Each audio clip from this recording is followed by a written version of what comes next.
So, all right, I kind of didn't want to have anybody's mind be distracted from the fact that we need to get to the people. And I'm not going to distract your mind. I just want to keep you aware and informed.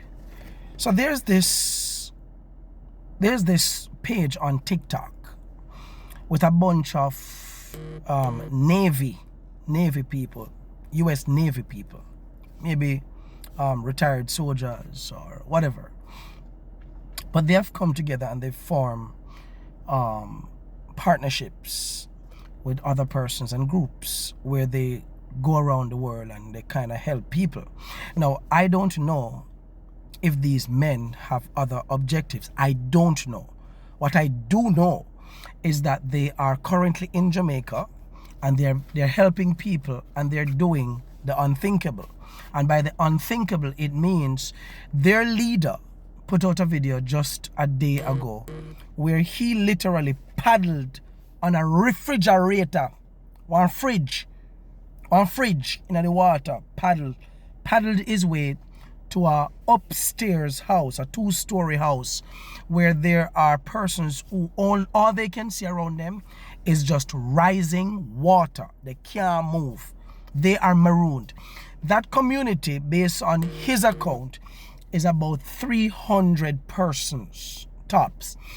Now, interestingly, while he was doing his video, I wanted to see who this person is. I clicked on his page, and the page is United Cajun, meaning Cajun with a C, C-A-J-U-N, Navy Official. All right, that's the name of it. United Cajun, C-A-J-U-N, Navy Official. So you can go and check it out for yourself.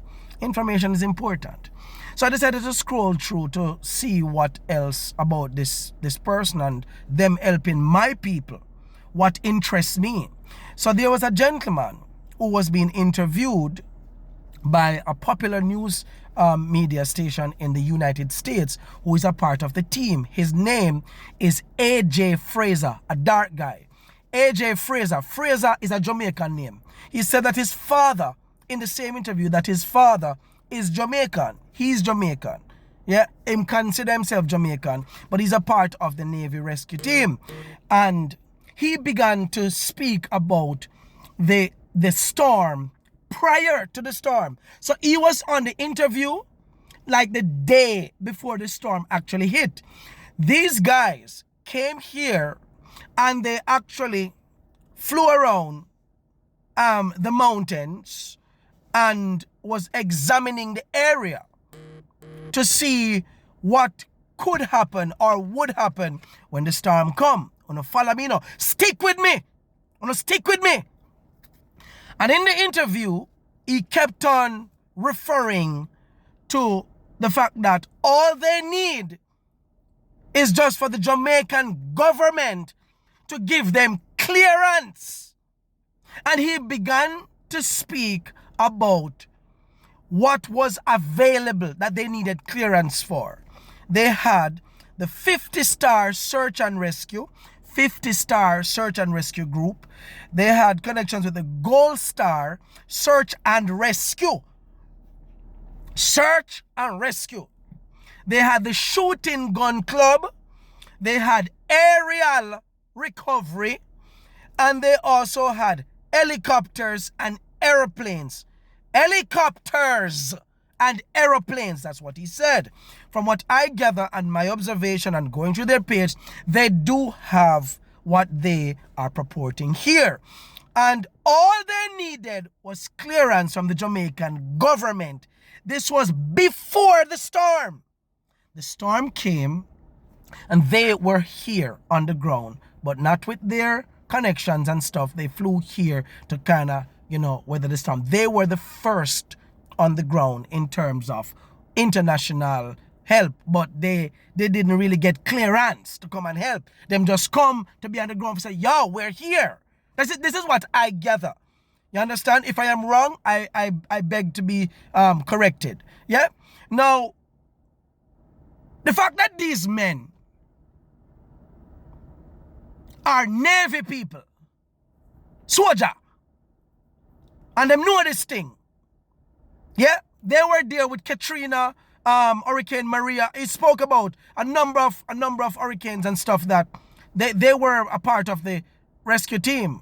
Yeah, FEMA spoke about the fact that FEMA would not give them clearance for another one. I don't know why these bodies and these government officials are stopping the people who wants to do the job now to search and rescue. What am I going to name the people when they search and rescue them? Why is it they couldn't get clearance to help our brothers and sisters who are now dead, still marooned? Still marooned. Because what? We have a government who is not just them. We have a soldier who approached the government of Jamaica to say, yo, there are 4 things that we need to do. We need to have this. You know what they told the guy? Right here in Jamaica. Them said, it's okay. We have this covered, sir. Thank you. We have this covered.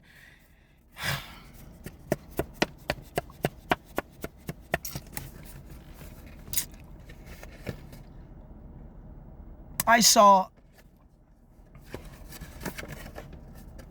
many videos alluding to the fact that the government of Jamaica have blatantly ignored Westmoreland, because the truth and the facts are the Jamaica Labour Party lost both seats. In Westmoreland only has 2 constituencies. You have Westmoreland Western and you have Westmoreland Eastern.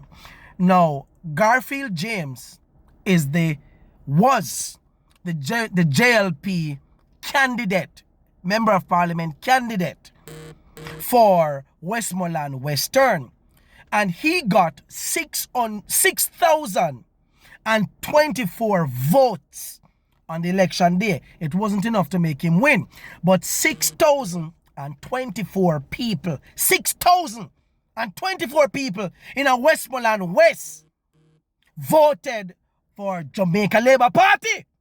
Stick with me. And I hope the labor rights are listen to me. In Westmoreland Eastern, 5,624 persons voted for the Jamaica Labour Party. Total number of persons who voted from Westmoreland, 11,648. 11,648 people voted for the Jamaica Labour Party. Andrew Owens, I'm going to ask you a question. Up until day 8, 8 days after a hurricane, not one government official, you did not remember 11,648 of your people.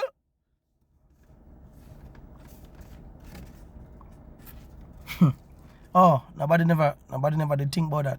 Only did just a thing say, then go vote PMP, but you forgot that your brothers and your sisters who voted for your party actually added up to be 11,648. It's when God puts something in my spirit, I'm going to run with it. I'm going to run with it. Mr. Daniel Lawrence and Mr. Garfield James, those were the 2 candidates who ran in the election. I'm really sorry for your loss. I'm really sorry that you are being blamed for not doing enough. I'm really sorry that you have to experience this from your own government.